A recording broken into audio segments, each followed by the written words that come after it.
Welcome to Pondering Play and Therapy, where we set out to explore the importance of play in our everyday lives and how this can also be therapeutic. We'll be discussing our own experiences in the hope that others may ponder play in their own lives too. Welcome to this episode with me, Philippa, and today I have a guest, Venny, who is going to talk to us about being a foster carer and how play is for her when she is fostering. And she also has children herself. She has stepchildren, birth children, and a huge amount of grandchildren. I think at least 2 football teams worth of grandchildren, along with her husband, Brian. They've been foster carers for 13 years. What she has noticed is that play is a massive part of fostering, especially because many of the children come with tricky backgrounds who've maybe experienced trauma or adversity, and sometimes they can get some muddles and can be quite fizzy and have quite a difficult time expressing their feelings or thoughts, and play can really help them to come through some of that and remain connected and together, even if they can't work out the muddles. But play can keep that connection and keep them moving forward. And also, I'm guessing, Venny, giving you and Brian a bit of light relief sometimes with all these kids and all this stuff going on. Yeah. So how was play for you? How important was play for you when you were growing up? I think it was massively different to now, where you can see the kids all on Xboxes, screens, keeping in touch with each other. Back then, play was physically going to see somebody and being with them. So playing out was really important to me with my friends. Parents were out a lot. They worked all the time. And back then, I think a lot of parents did. So it was all about friendships, I think. Playing out in the streets, coming in when it got dark, and more of imagination, I think, than the kids have got nowadays, because I think you had to find your own things to do. Whereas kids now, I've noticed the difference is if you take them away from their Xboxes, they don't know what to do. They've lost that imagination because they haven't got that same build-up that we had, I guess. Yeah, and Julie and I talked about in a previous episode that you had to build and make things rather than buy them. So you had to build dens, or you'd find a saucepan or a tea towel or something like that to become a superhero. Whereas nowadays you can buy a lot more of those things, can't you? And there's pros and cons in that your saucepans don't go missing all the time. But I suppose, like you say, part of that did help with imagination and building something out of nothing. Yeah, I think definitely. And I think that's something that I've carried on over into my life now. It's not going out and buying things. We know that you can make things. We've got that imagination already to create things out of nothing. And the kids love that, and it's new to them. We used to play cards, I remember, with my parents and my siblings. And we've carried that one on as well. So that the kids actually love that, getting together, playing. And it's a bit different. You can get all sorts of card games now. I'm just talking about your standard deck and playing blackjack and chase the ace and all those, which we still do now. And the kids love it. But then you've got Uno, and there's all loads of different stuff, isn't there? But it does go back to then. I imagine, though, with the amount of children and grandchildren you've got, you need several packets of cards if you're all together, Venny. Yeah, definitely. We've changed the dining room, doesn't exist anymore. That's a massive games room now. And I think that's really helped grandchildren and our looked after children get together and be so much more sociable. Take it or leave it. They're not being forced to play, but they can see it's all set out there. And it's been a really positive thing for them. And how do you negotiate that when you've got so many children? And when I'm talking about children, some of your children are quite older adults now, really, compared to the little ones. You've got quite a range. How do you negotiate gameplay and the rules around that? Because I bet that's quite tricky. It can be, and we're used to it. And kids can get a little bit overwhelmed. So it's just having those little breaks if they need it. And as for grown-up children, they still want to come and do games night. And it might not have been something we did at the time when they were younger. And it's quite a new thing. It's only a few years old for us.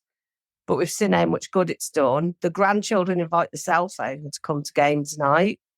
Or we'll watch quiz shows and we got little chocolate coins when we answer a question right. And it's just a lot of fun, really. But they can join in or they don't have to, and that's the difference. But they're so inquisitive, wondering what's going to happen. So it's all about explaining it. And I think because the children have a long term, they know us well.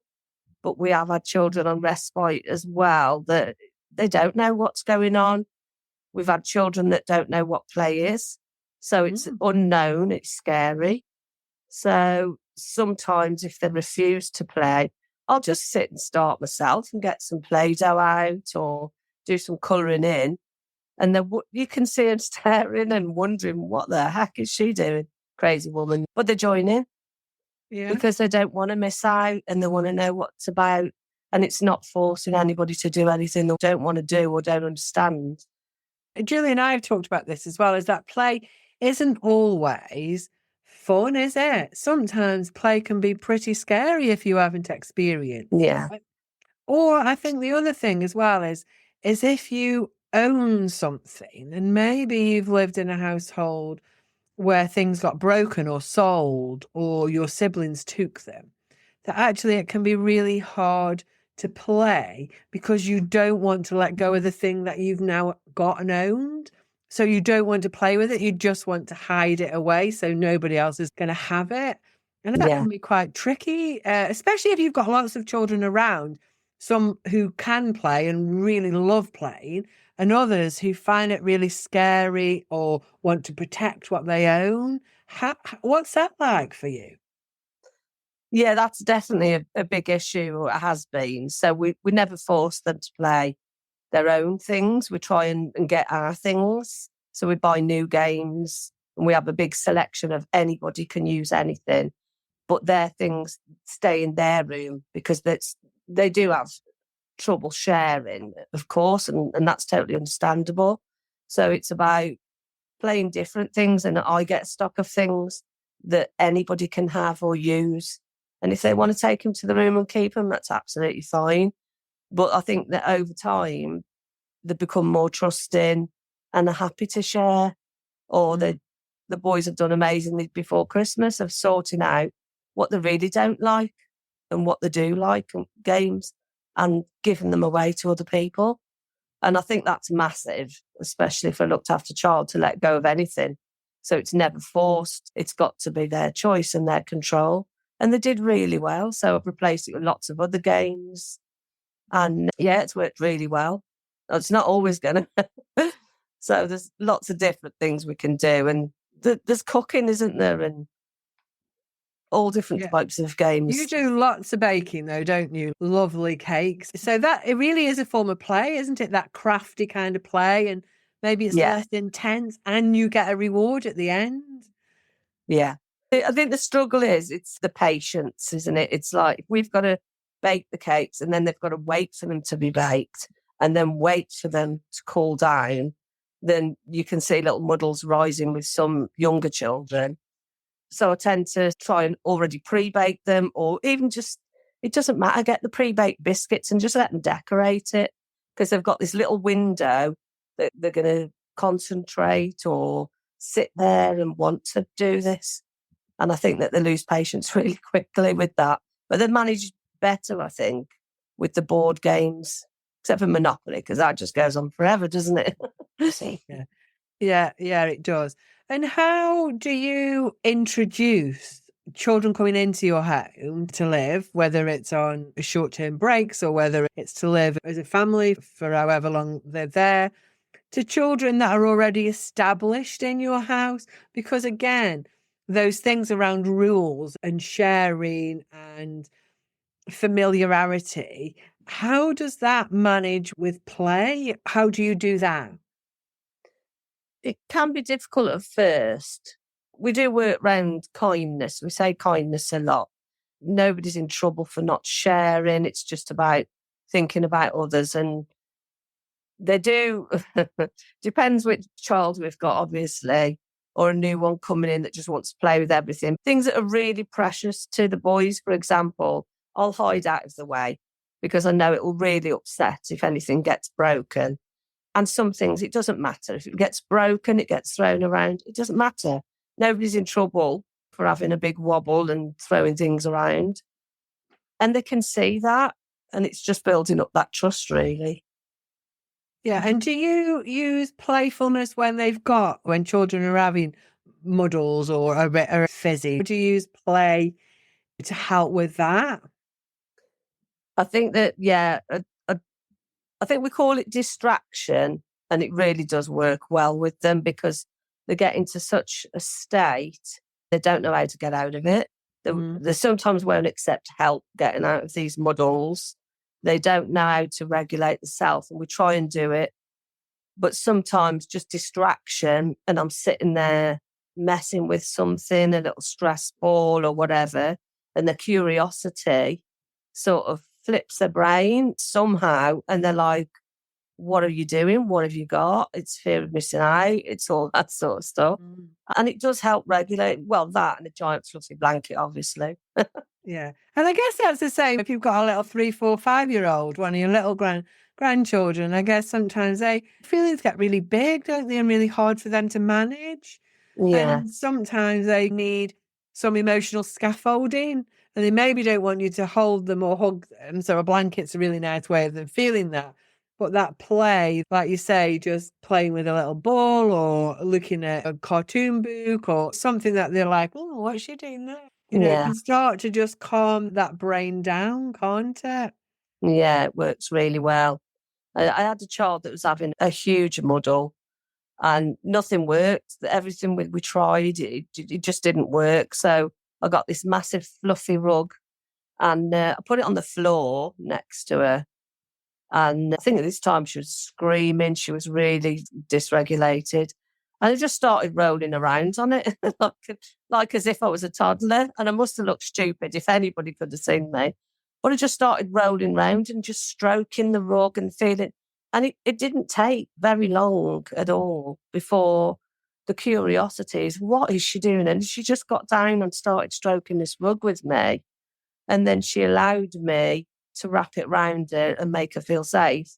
So that play ended up in more therapy, which really did work and help calm her down and make her feel safe. That's lovely that you can do that because we feel under stress at those moments in time, don't we? And sometimes as parents, grandparents, foster carers, it takes a lot of strength not to shout or not to get cross because the frustration when a child's got a muddle, whether it's a toddler or a teenager that's stomping up the room or a child who's got a big feeling because they come in from school, and you can be calm and think, okay, we'll just work through this, we'll do it. And then when it goes on for a bit, our own brain starts to feel under stress, doesn't it? Yeah. So it takes quite a bit to think, okay, I'm going to do that, rather than getting into that parent mode of you will do this, you will calm down, because they can't, can they? No. So how do you manage not to get into that telling off of children rather than being alongside them and using playfulness? I think obviously the training I had as a foster carer has helped us a lot. The understanding, the empathy towards what the kids have gone through. I think that we've all in our life got frustrated and shouted a little bit and regret it, but when it's about own that. If you have got a bit frustrated, apologise for that, own that and show it you're just human. But we don't tend to here. We are calmer. We are firm and fair because they do need boundaries, but they know they're safe and that's the difference. But luckily, there's the two of us doing it full time. So if a muddle goes on for a very long time and it is really, really tiring and it is frustrating, even though we know why they're doing it and we've tried everything, we just take it in turns and just have that little breather. We manage to do that, or we just walk out the room. But it's knowing the child as well. Sometimes a child will need you right there doing that playfulness, but another child that you know really well, just they do not want you there. You've got to walk a little bit away so they can see they're safe, but give them that little breathing space. And I think that's the difference. Mm, mm. And what about children that need quite physical input? How do you do that? You know, children who maybe need to move a bit more or need quite a lot of sensory stuff going on for them. How do you use playfulness with that, or play, or? Yeah, we have a little boy who absolutely loves football. He wants to go every day after school. And Brian's really good at that. We delegate. And it's like taking him to the park or just on the field and kick around. He loves it. And he loves the doing it with him. Not he doesn't just want to do it on his own. He might have been in a place where he didn't have anybody to play football with for whatever reason. And he loves that, and that helps him get it out. And he might be a little bit wired if he can't have that. He gets frustrated.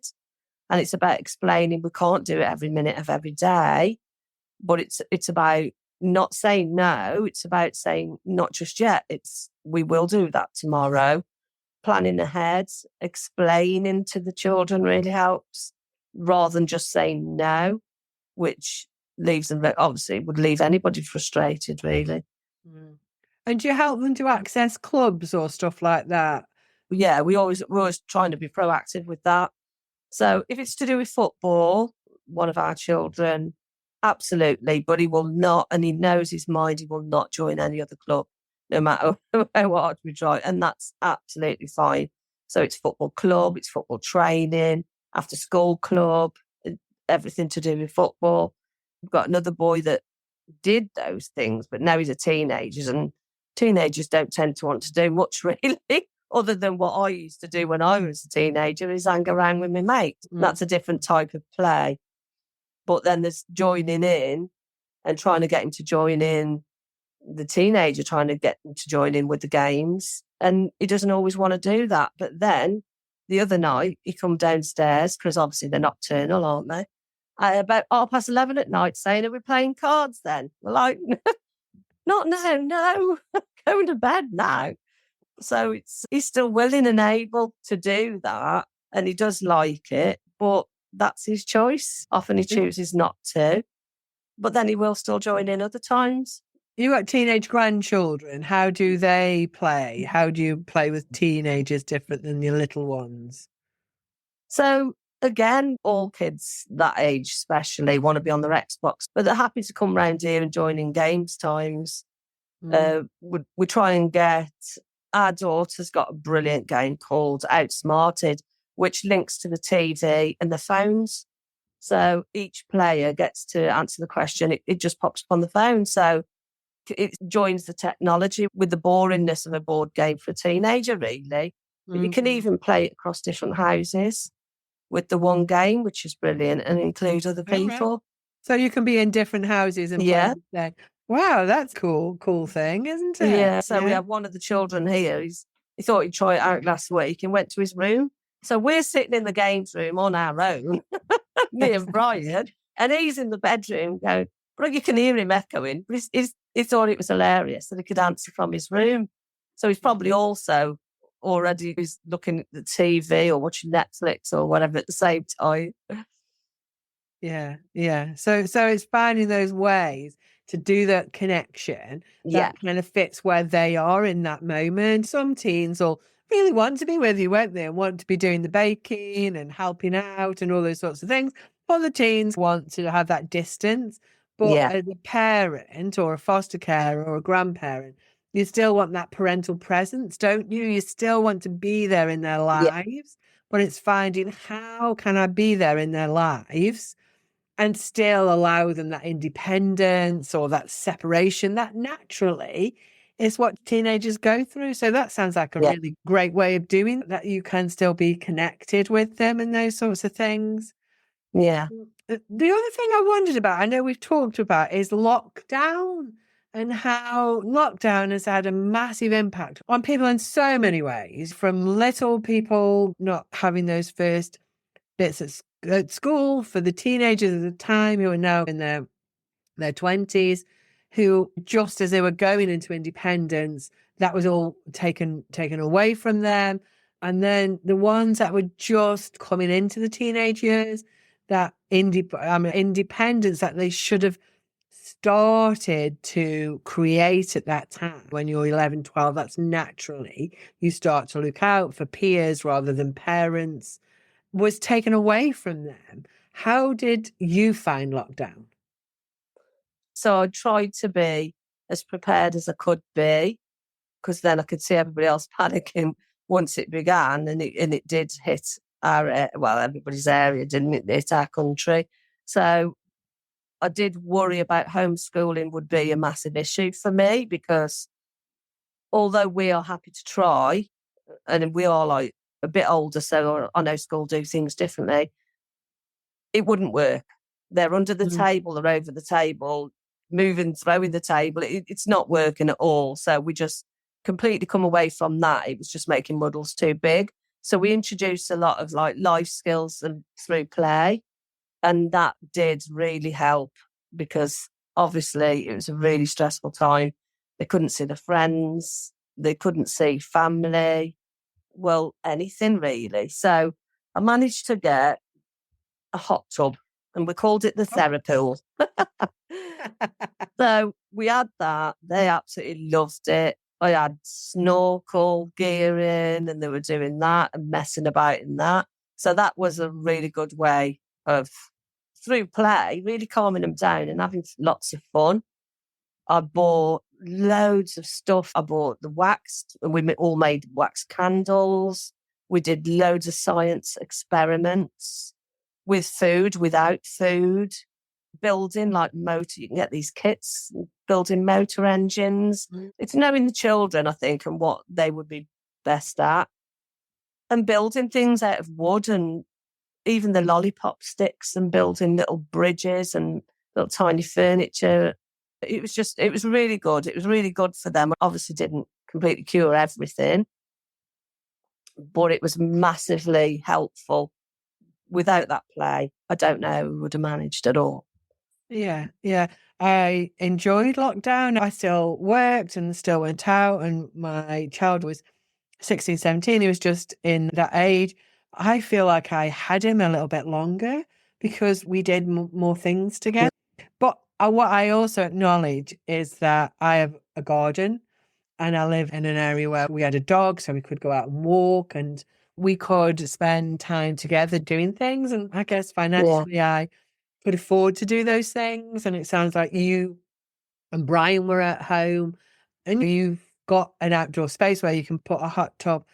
So that not having outside pressures, I think for some children can really help with those muddles, can't they? Because they are then can be completely safe within the environment they're in. They know nobody else is coming in. They know they don't have to go to school and worry about school and peers or any of those sorts of things. So it's almost like a double-edged sword, isn't it? Is that they should be going and doing these things with the peers, but actually that play with peers, that connection with peers, that play in school, and the pressure of school can create so many difficulties that actually having that bit where actually I know I'm not going to have that. I'm just going to wake up every day, and I'm going to just be in this really safe bubble. I'm going to eat this great food and have this play.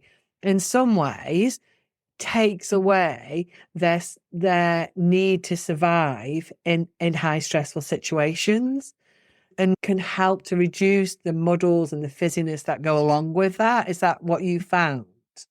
Yeah, I love the word fizziness. I wouldn't have called it that, though, definitely.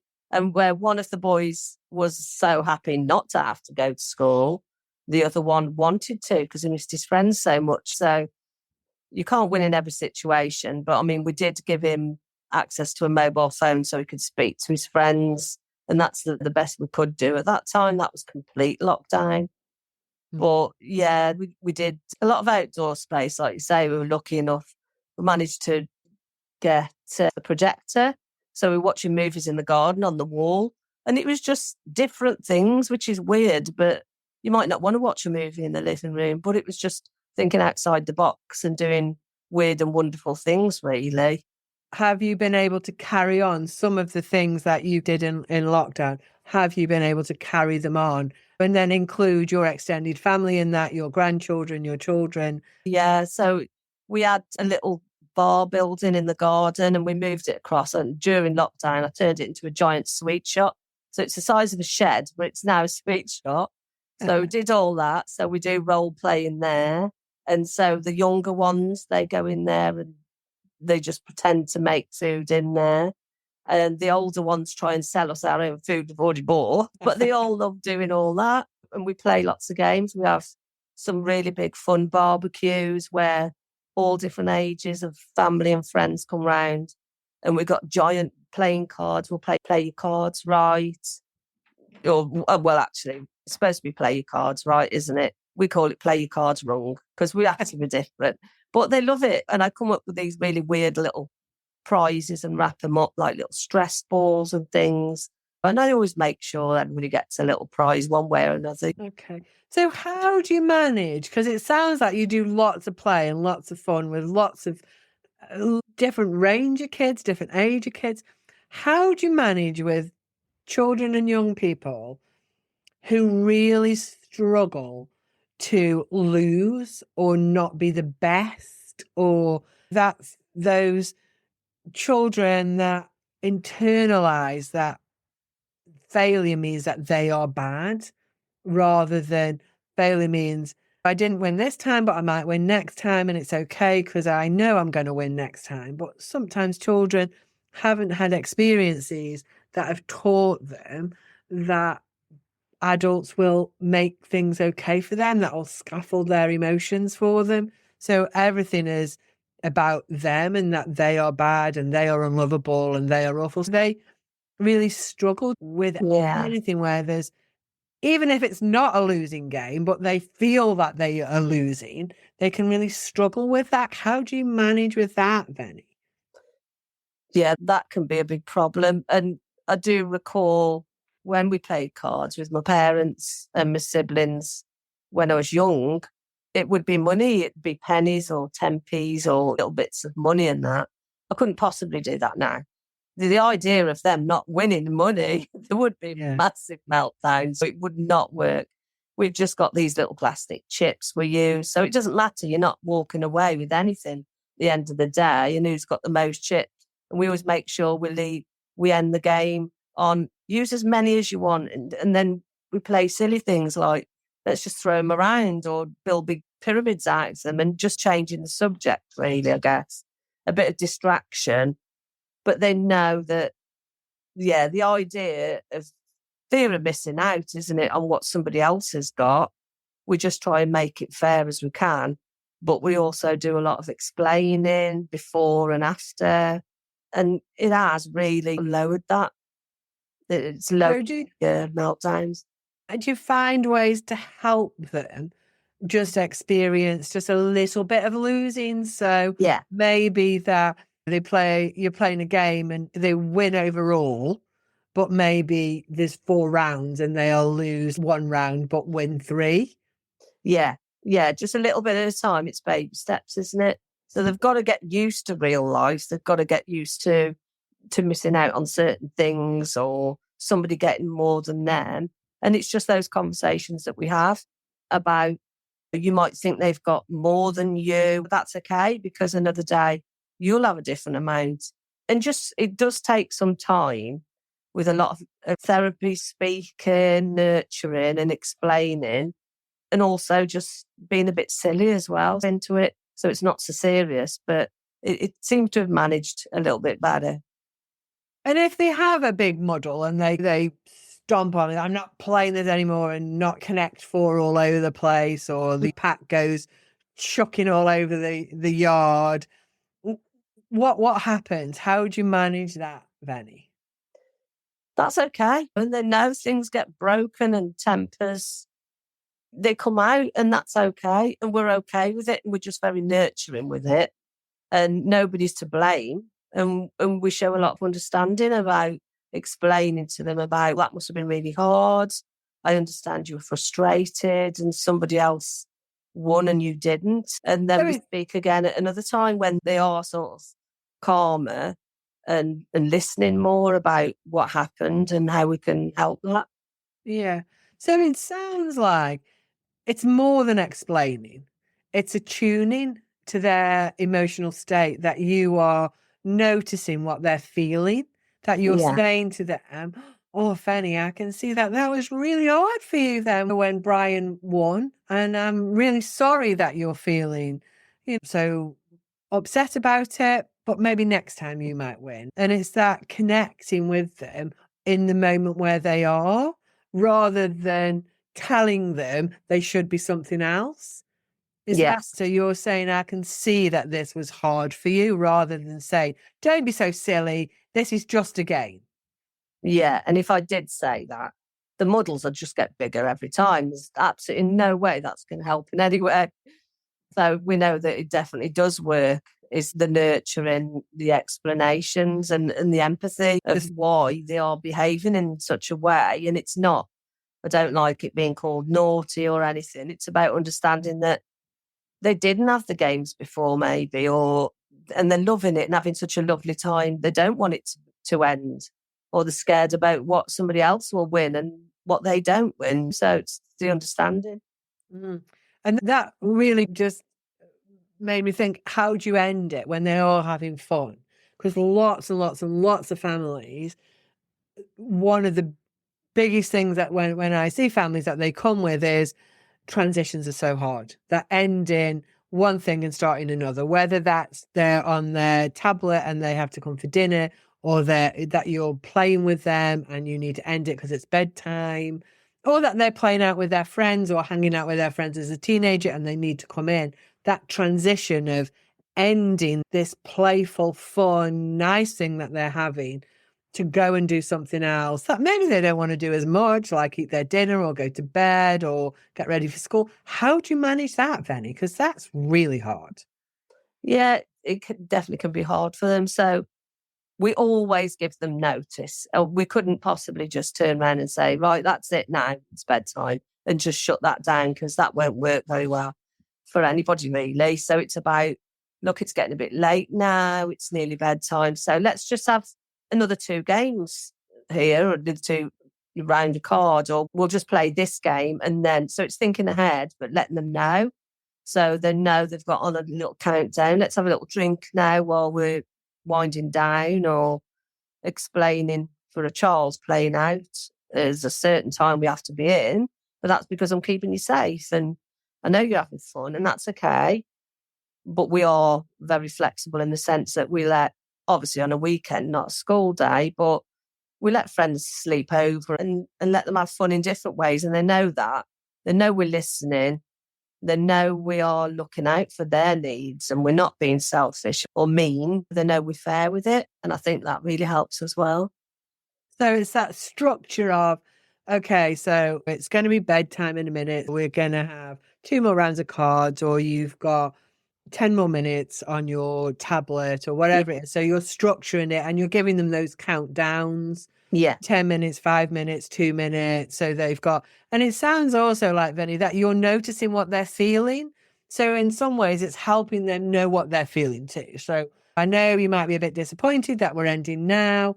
We'll play again on Saturday. It's okay that you're feeling disappointed. It's okay that you're feeling cross, that I am telling you you've got to come off this great game that you're playing with now. So you're noticing and holding their feelings for them.